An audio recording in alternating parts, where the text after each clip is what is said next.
The most restrictive abortion bill in the country just passed in Alabama. The state's lawmakers effectively banned abortion, making virtually every single abortion a felony, punishable by 99 years in prison for the doctor. Republican backers pushed the bill forward with one important goal, and that is to overturn the landmark Supreme Court ruling on Roe versus Wade, which legalized abortions nationwide in 1973 and gave women the constitutional right to end a pregnancy. And the critical takeaway here, this law is designed to force a ruling in the Supreme Court. And with the new makeup of the court, many analysts do believe that Roe is in jeopardy. Of note here, the Alabama law even bans abortions in cases of rape or incest. The governor now has 6 days to sign the bill. It is expected that she will.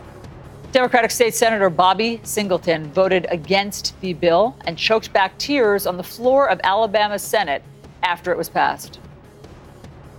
You just said to my daughter, you don't matter. You don't matter in the state of Alabama. That the state of Alabama don't care nothing about you, baby. I got to go home and tell her, the state of Alabama don't care nothing about you, baby. And that state senator, Bobby Singleton, joins us now. Senator, thank you so much for being here. What do you think now, the day after this has passed the Alabama legislature? Oh, I think it's a horrible bill still. I think that we raped women last night. We made women of Alabama the model of the new Roe versus Wade. I think that this is just a horrible bill. And hopefully that if it gets to that level to the Supreme Court, and the Supreme Court would not select this as a test case. Is that why your colleagues passed this? I mean, do they really want to send doctors to prison for 99 years? Or are they hoping that this will, I mean, what was really the purpose of this to try to overturn Roe versus Wade? You know, I would like to think that it is just for the purpose of Roe versus Wade. But, you know, there are some members on that side of the aisle who really believe sincerely in this. And I asked the sponsor that just last night. You know, is that your intent, to send doctors to jail for 99 years? Or even for an attempted abortion up to 10 years in prison for attempt, which is not defined what an attempt is. But, you know, they just looked me in my eyes with a stare as if, yes, that's what I want to do. You talked so emotionally about your own daughter yesterday while this was all happening. I believe you have two daughters, 9 and 10 years old. Did you have any conversations with them about this last night after this passed? Yes, I did. I actually had conversations with them before it. You know, before I left last Thursday, there was at least 12 Republicans who had mentioned that their wives or their sisters or their daughters had said to them, Dad or brother, don't go down there and vote for that bill.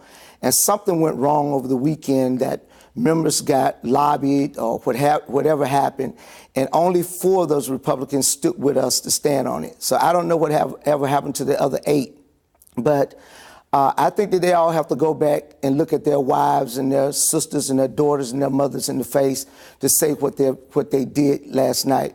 But about my daughter, you know, I just think hate to think the fact that someone would rape my daughter at 12 years old, because in the state of Alabama 2 years ago, we had a test case where a 12-year-old was raped by her uncle.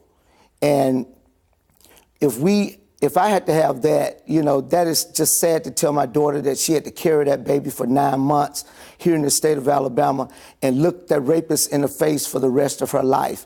I just couldn't take it as a father. So I had to speak up for women all over the country, for women in the state of Alabama, because this was just wrong. I have a living mother, I have aunts, I have a sister, and I have nieces, and I have these 2 daughters that is very precious to me, which made me stand for women on this particular issue. Here's what one of your female colleagues, who was one of the co-sponsors of this bill, says was her motivation. She says this bill is about challenging Roe versus Wade and protecting the lives of the unborn, because an unborn baby is a person who deserves love and protection. I have prayed my way through this bill. This is the way we get where we want to get eventually. And so, look, we understand how passionate this issue is on both sides, but I'm just wondering, do your colleagues who voted for this, do they ever talk about what happens after that 12-year-old who was the victim of rape and incest has the baby? Are they allotting resources for mental health, et cetera, for what happens after that little girl has to have, after that girl has to have her rapist's baby? No, we can't even get them to talk about health care in the state of Alabama. Anytime you talk about health care in Alabama, they think you want to expand Medicaid and want to do what they call Obamacare. And that is just a bad word around the state of Alabama. There's no new money even in our budget for mental health, even after the Department of Justice came in and said that we even violating prisoners' right with mental health in the state of Alabama, just to put money in the budget just for regular, everyday patients on mental health, or for women reproductive rights, or just for women health, for infant mortality rate that is high in areas like in my district that are rural and poor. Hospitals are closing down in the areas, doctors are leaving the area, and they don't even want to address that. So there's no conversation. Some of these gentlemen just don't have the heart to do it.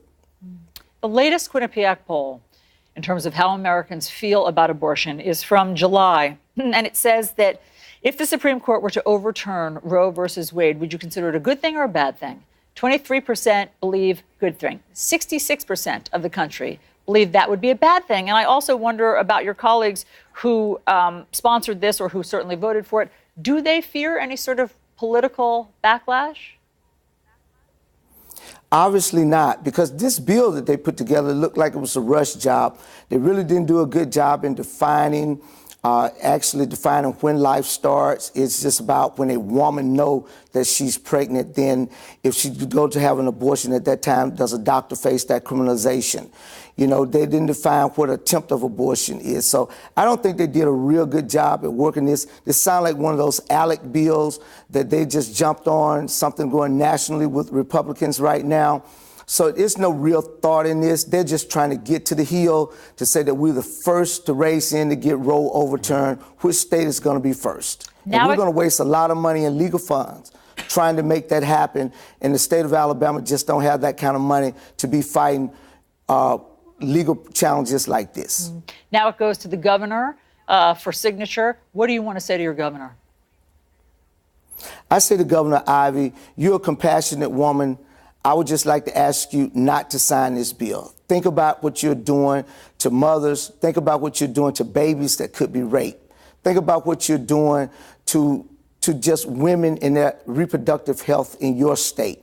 You say you want to be a governor that is going to lead by example, then lead by example, Governor, and overturn this, or at least put an executive amendment on this bill for rape and incest, and give us a chance to at least concur with your amendment before you sign it.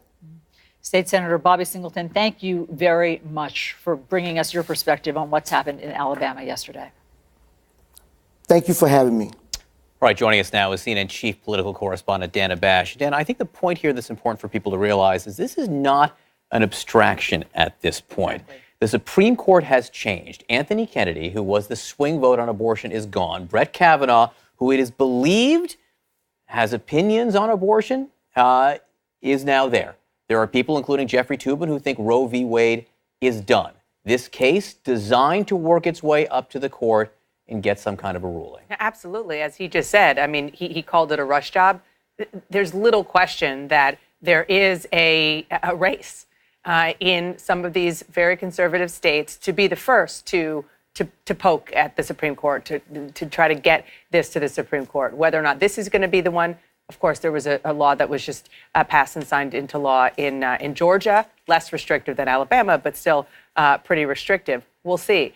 As I was listening to him and as I'm hearing you, I'm actually thinking about, not that long ago, several months ago, talking to Senator Susan Collins, Republican of Maine, who voted for Brett Kavanaugh, who is for abortion rights, and said publicly, she said that she heard this from him privately. She said to me in an interview, I am convinced that he is going to stand by precedent. And as you said, that was something that people were hearing about, thinking about an abstract legal discussion. Well, it's not going to be potentially abstract anymore. Like potentially really soon, it's not going to be abstract. So all of the Democratic candidates for 2020 are speaking out about this. Right. I don't know about all, but certainly many of them yesterday spoke out, including Senator Elizabeth Warren, who said that she's lived in America when abortion wasn't legal. She remembers that America, and we are never again going back there. But I'm not sure what will happen if this goes to the Supreme Court and if Roe versus Wade is overturned. I'm not sure what she means by what would happen next. Yeah, I mean, and we don't know, how quickly it would go through the federal court process, whether the Supreme Court, I mean, he just hinted at this, would take this case. Just depends on a whole host of issues, of legal issues.